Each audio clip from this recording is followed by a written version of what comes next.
One of the things I do, not just for the live stream, but for the articles I write, is I keep tabs on what certain Christians are talking about, posting online.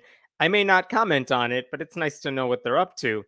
And one person I've been following forever is someone known as the activist mommy. Her name is Elizabeth Johnston. She's one of those, you've seen all those moms who want to ban books, all those conservative mothers who have to protect the children by making sure they never learn anything.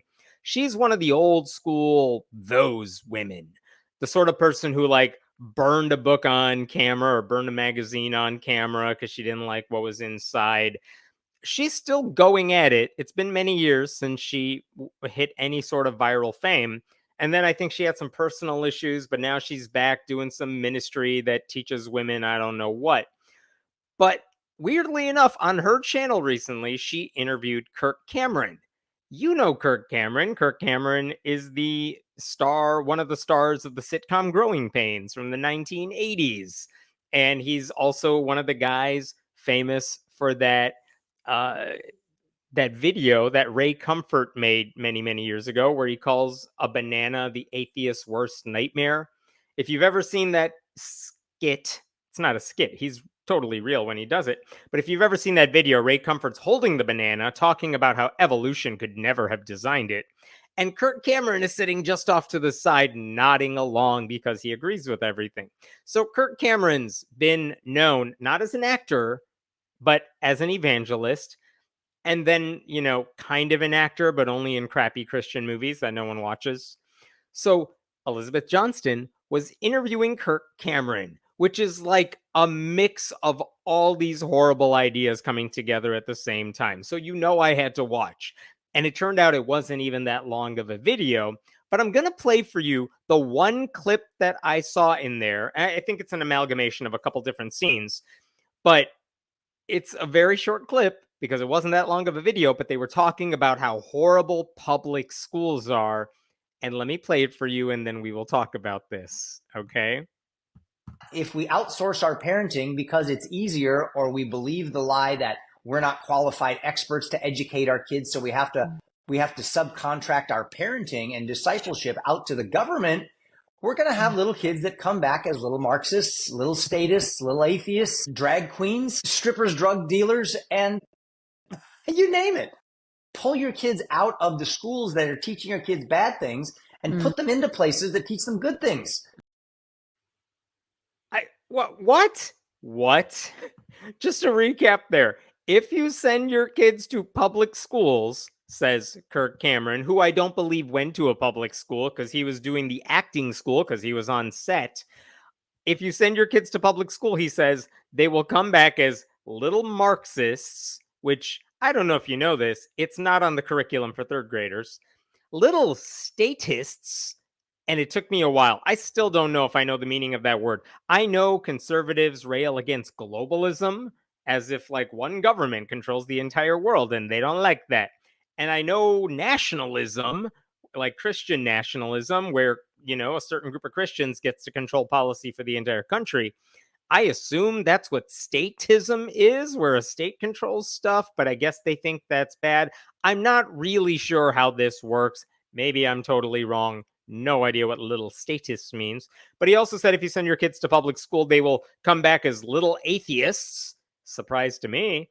Drag queens, strippers, drug dealers, you name it.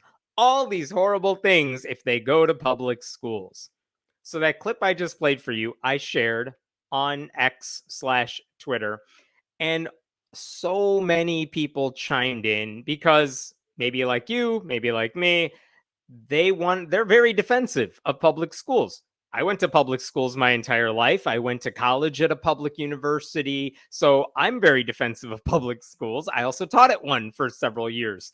And of course, not just the people I went to school with, but the kids I taught who have since graduated and gone on to launch their careers.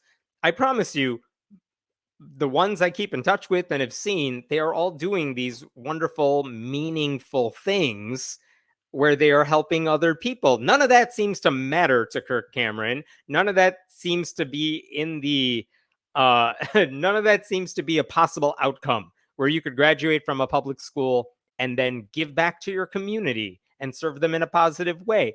And also, I don't like that he's just assuming that drag queens and strippers have no value whatsoever. Like, come on, stop being so sex negative. They just drag queens into everything too. That's unnecessary. So, this trashing of the public schools, just completely senseless. So, after I posted that, the number of people who commented were unusually high to the point where I started seeing news articles about that clip. Here's just a sampling of what I saw. This is in the Charlotte Observer, but they're getting an article from Parade Magazine. I like how they don't say Kirk Cameron like the star. They say, hey, his sister's on Full House and Fuller House. Candace Cameron Bure's brother, Kirk, faces backlash for controversial parenting comments. And oh, look at this. The father of six appeared on the Elizabeth Johnston podcast to talk about family, religion, and more. And soon after it was released, hello, I shared a clip from the conversation that started getting attention. That's very nice of them. There was also this in HuffPost, which was interesting. Uh, critics, what do we have here? Critics school Kirk Cameron after weird rant about atheist drag queens and strippers. Very nice. There's the tweet right there. But really, this one was my favorite. This is from Newsweek. A growing pains star Kirk Cameron sparks outrage with parenting rant. I like this one because not only did they quote me here, they also pointed out that I do a podcast with my podcast co-host Jessica, and they shared all of that. Lovely, good for them. So all of these outlets, and by the way, all these articles then get syndicated or passed on wire services to all these other smaller newspapers. So Google alerts were going crazy. But my favorite thing about this is that after it got all that attention, guess who finally chimed in? It would be Mr. Kirk Cameron himself. Check this out, because this is what he finally responded with. Here's my tweet, and here's him quote tweeting it. Let's zoom in and read through this.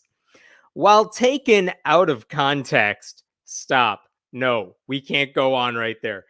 I watch these things. I have a habit of watching a lot of Christian sermons online. I assure you, I'm not doing it for my health. It's not good for my health, but I assure you, I don't take things out of context. I don't need to, because quoting these people in context makes them look horrible enough as is. So, this idea that I took them out of context, in what context would what Kirk Cameron said be okay? I mean, just ask yourself that. Unless he said all of that stuff and then I clipped out the word not at the very end, which I promise you he didn't do. Like, you could see the original video, it's online. It's not taken out of context. Anyway, while taken out of context, I'm glad this is topic trending on X, as I talk about more in my new book, Born to be Brave. Because, no one knows courage and bravery more than a cis straight white guy. The problems of our struggling culture can be traced back to disengaged parenting and turning away from God. This now is turning into like a JD Vance impression. The only solution is turning back to God and parents fiercely guarding our children's academic, spiritual, and emotional learning. And listen, that might sound okay, but that suggests that parents, you have to keep your kids in a bubble. Otherwise, all hell will break loose and your kids might learn to think for themselves. And that would be terrible. Sending our children to public school for education is like sending them to a candy store for nutrition, which again, you're reiterating the thing I quoted you saying, which you just said takes you out of context. You're saying if you send your kids to public school for education, they're not actually getting it. And there are millions upon millions of people who know better and disagree and find that so grossly offensive. Because not only are you trashing public schools, you're trashing all of our teachers. You're trashing the entire profession of education, all these people who dedicate their time and careers into educating people for very little money, relatively speaking. And here's Kirk Cameron saying, oh, you can't go to a public school for education. Send them to what? Homeschooling?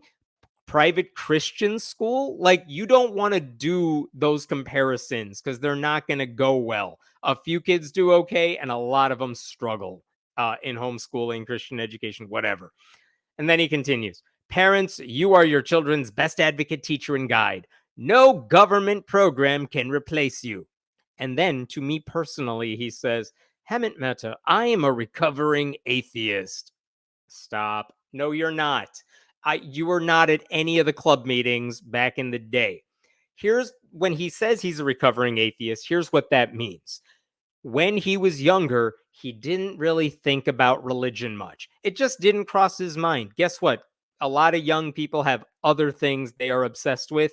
It's not weird that someone might not be thinking about religion. Doesn't mean they're atheists. It means I don't think about it one way or the other. A lot of people are apolitical in the same way. They just don't think about it. Doesn't make them supporters of one group or another. So this idea that he's a recovering atheist because he found God later in life, no, you weren't an atheist. You were apathetic. You were ignorant. Use one of those words. You were not a recovering atheist. You were not someone who advocated that people stop believing in God. You just didn't care. Stop using that language. But Kirk Cameron says, I'm a recovering atheist. I want to send you a copy of my book, On the House, in hopes that you, a friendly atheist, would be open to some wisdom from above. I don't want his book. Here's what he doesn't seem to realize. The reason I do a lot of the atheist advocacy that I do, or at least the way I got started in it, some of you know this, I'm guessing most of you don't. Like 20 years ago, I did some stupid stunt where I like sold my soul on eBay. Big quote fingers on that one because that's not how it went down. But I wrote a book about visiting a whole bunch of Christian churches. And when that book came out, because it was a real book, legit publisher and whatnot, I did a lot of interviews. Not only did I do a lot of interviews, I did a lot of interviews with Christian outlets who were very intrigued by the idea of an open atheist visiting churches like the ones they go to and documenting my experiences there. One of those interviews was with Kirk Cameron. And it was, I think it was on Ray Comfort's Ministries show, but Kirk Cameron was the host. And I knew what his shtick was like back in the day. Because here's what he does in every interview. He butters you up for like 2 minutes talking about, good for you for expanding your worldview and thinking about this stuff. Hey, do you think you're a good person? And of course, most people are going to say, yeah, of course I'm a good person. Do you think you're going to go to heaven or hell after you die? And then, this is the game they play. The point they want to make is that it doesn't matter how good you are. It doesn't matter how good you think you are, because unless you accept Jesus, you're never getting to heaven, as if that's supposed to scare me in some way. And I'm sure there's a more clever answer to all that. But I knew what game he was playing. I remember trying to, as soon as I heard him launch into that line of questioning, I had my rebuttals ready to go. And I don't know. That was the interview. It happened, and then I moved on. And I'm like, I think I walked away from it thinking, 80s TV star Kirk Cameron thinks I'm going to hell. Very interesting. Anyway, he's forgotten about that, which is fine. I'm not expecting him to remember it, but I just enjoy that Kirk Cameron totally forgot. We have chatted many times, at least that one time before, and I've chatted to his buddy Ray Comfort a couple of times since then, and he's like, you don't know me, but I'll send you a copy of my book. Don't want your book. Hey, you know what? I'll send you a copy of my book, because apparently you don't read anything except for the Bible, and maybe you need to expand your mind. You could go to a public school and learn a lot. Doesn't seem like that's any interest to you. But there you go. That was my week with Kirk Cameron.